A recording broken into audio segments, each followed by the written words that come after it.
सहनशीलता को धृति या धैर्य कहा जाता है। विषम परिस्थितियां उत्पन्न हो जाने पर भी मन में चिंता, शोक और उदासी उत्पन्न न होने देने का गुण धैर्य है। धैर्य मनुष्य के व्यक्तित्व को ऊंचा उठाने का एक उत्तम गुण है। धैर्यवान व्यक्ति विपत्ति आने पर भी अपना मानसिक संतुलन बनाए रखता है और शांतचित्त होकर इस पर नियंत्रण करते हुए दुख से बचने का सफल मार्ग खोज लेता है। सुख दुख, जय पराजय, हानि लाभ, गर्मी सर्दी और अनेक ऐसे द्वंद्व हैं जो जीवन में अनुकूलता या प्रतिकूलता का अनुभव कराते रहते हैं। द्वंद्वों पर विजय पाने के लिए किया गया पुरुषार्थ एक प्रकार का तप है। इन द्वंद्वों पर विजय पाने के बाद व्यक्ति धीर पुरुष बन जाता है। इस गुण के कारण वह सुख के समय प्रसन्नता से गदगद नहीं होता और न दुख में हताश होकर बैठता है, बल्कि हर एक अवस्था में समान रूप से कार्यशील बना रहता है। धैर्य के गुण को प्राप्त करके मनुष्य में असाधारण सामर्थ्य आ जाती है। वह न केवल अपने जीवन को, अपने लक्ष्य को अविचल रूप से प्राप्त करता है, बल्कि दूसरों को उचित सलाह देने के लिए भी सदा तत्पर रहता है। गीता में मनुष्य के इस गुण को दैवीय संपदा कहा गया है। इस गुण के अभाव में मनुष्य अधार्मिक कामों या कुकर्मों में संलग्न हो सकता है। ऐसे में समाज में आसुरी वृत्ति बढ़ती जाएगी। समाज में मानवीय मूल्यों की रक्षा के लिए हमें धैर्यशील बनना चाहिए। मनुष्य को जीवन मार्ग पर चलते हुए अनेक कष्टों का सामना करना पड़ता है, अनेक संघर्ष करने पड़ते हैं, परंतु इनका सामना धीरज रखकर ही किया जा सकता है। सामान्य परिस्थितियों में तो जीवन यथावत चलता रहता है, परंतु धैर्य की परीक्षा विपत्ति आने पर ही होती है। इसलिए संत तुलसीदास ने उचित ही कहा है, धीरज, धर्म, मित्र और नारी, यानी इन चारों को आपातकाल में परखना चाहिए। इसी तरह भर्तृहरि का कहना है कि चाहे नीति निपुण व्यक्ति हमारी निंदा करे और चाहे स्तुति करे, धन संपत्ति चाहे रहे या न रहे, आज ही मरना हो या चाहे एक युग के बाद मरना हो, लेकिन धीर पुरुष न्याय के रास्ते से विचलित नहीं होते। धैर्य के गुण का महत्व जीवन के अलग अलग क्षेत्रों में स्पष्ट रूप से महसूस किया जा सकता है। लोग धैर्य के महत्व को, इसके जादुई करिश्मे को अच्छे से जानते हैं। वे प्रकृति के इस सिद्धांत से अपने जीवन के सिद्धांत निकालते हैं कि जो कुछ भी होता है वह समय के अनुकूल होता है। आपने महसूस किया होगा कि जैसे ही हमारा मन धैर्य की नींव पर टिक जाता है, वैसे ही उसका भटकाव खत्म हो जाता है। कि हम जो अपना आंतरिक संतुलन खोते हैं, वह इसलिए खोते हैं क्योंकि हमारा मन भटक जाता है। हमें यह भी नहीं भूलना चाहिए कि हमारे धैर्य का सीधा संबंध न केवल हृदय और मन से होता है, बल्कि हमारी चेतना से भी होता है। आपने महसूस किया होगा कि यदि आप हड़बड़ी में पढ़ाई करते हैं तो चीज़ें अच्छी तरह समझ में नहीं आती। आपका अनुभव रहा होगा कि हड़बड़ी में किसी किए गए काम अक्सर गड़बड़ा जाते हैं। धैर्य को खोने का अप्रत्यक्ष अर्थ तेज रफ्तार से देखना ही लगाया जाना चाहिए। वह तेज रफ्तार होती है जिसके लायक हम नहीं होते। हमारी गति, हमारा शरीर, हमारे मन, हमारा हृदय, हमारी चेतना और हमारी आत्मा, इन सभी का आलसी संतुलन गड़बड़ा जाता है और हम दौड़ते दौड़ते गिर पड़ते हैं। हो सकता है कि क्वांटिटी की दृष्टि से आप थोड़े पिछड़ जाएं, हालांकि ऐसा नहीं होगा। फिर भी चलिए एक बार मान लेते हैं कि आप संख्या की दृष्टि से थोड़े पिछड़ जाएंगे, लेकिन इस बात पर तनिक भी शक न करें कि गुणवत्ता की दृष्टि से आप हमेशा आगे रहेंगे।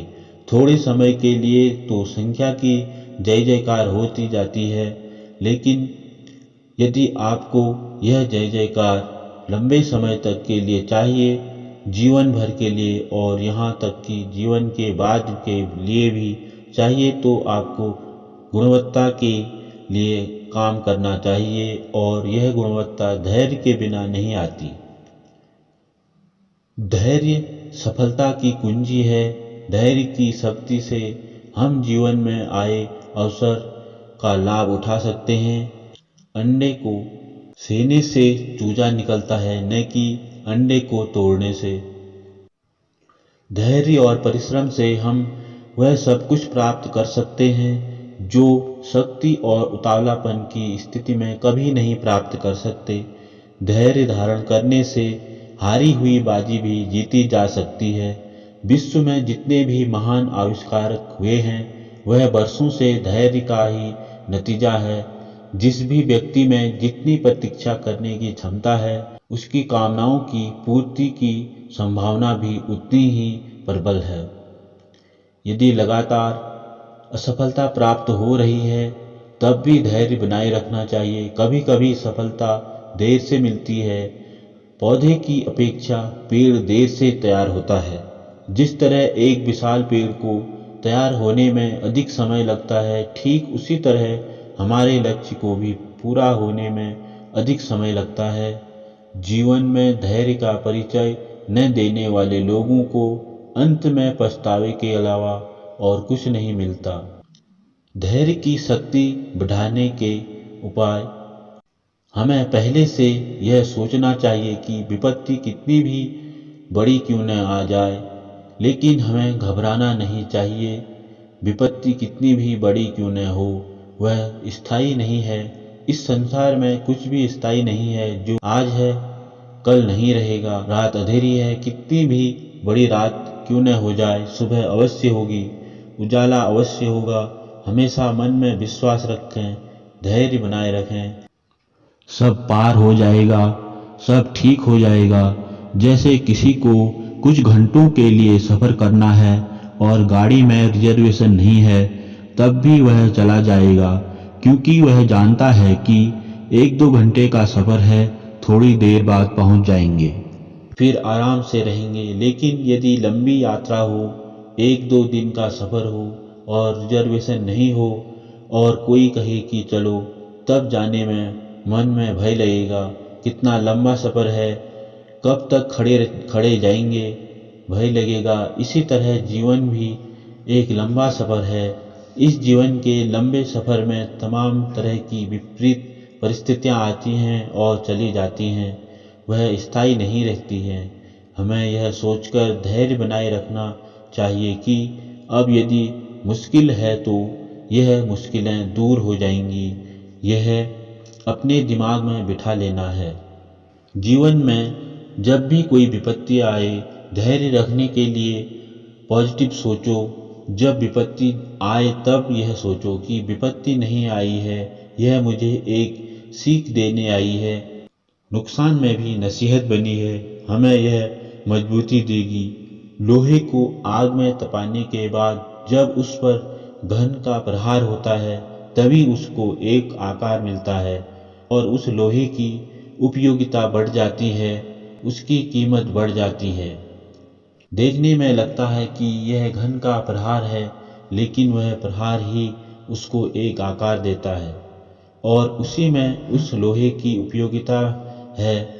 तुम पर समय के घन का जब भी प्रहार पड़े, तब यह मत सोचो कि प्रहार पड़ा है, तब यह सोचो कि मुझे नया आकार मिल रहा है, मैं मजबूत हो रहा हूँ। विपत्ति के प्रहार को भी सहजता से सहने की क्षमता आप में आ सकती है। ध्यान रखो कि हथौड़े की प्रहार जब कांच पर पड़ता है तो यह बिखर जाता है, टूट जाता है, लेकिन वही प्रहार जब सोने पर पड़ता है तो सोना दमक उठता है, उसमें चमक आ जाती है। ज्ञानी जन कहते हैं कि विपत्ति का प्रहार जब तुम पर पड़े तो तुम कांच मत बनो, तुम सोना बनो, सोने की तरह चमकने की कला सीखो। अपने को मजबूत बनाओ, अपने इरादों को मजबूत बनाओ, भीतर से सकारात्मक होकर चलो, जीवन में नया आनंद मिलेगा। विपत्ति में धैर्य और सकारात्मक सोच के बल पर व्यक्ति बहुत अच्छे से कर सकता है। नुकसान को भी नसीहत समझो। आपके अंदर यह कला है, जरूरत है उसे विकसित करने की, सकारात्मक सोच की। आशावादी बनिए, अपने मन में हताशा को हावी न होने दो। यह कार्य आज नहीं हुआ है तो कल हो जाएगा, सब ठीक हो जाएगा, ऐसा मन में विश्वास रखो।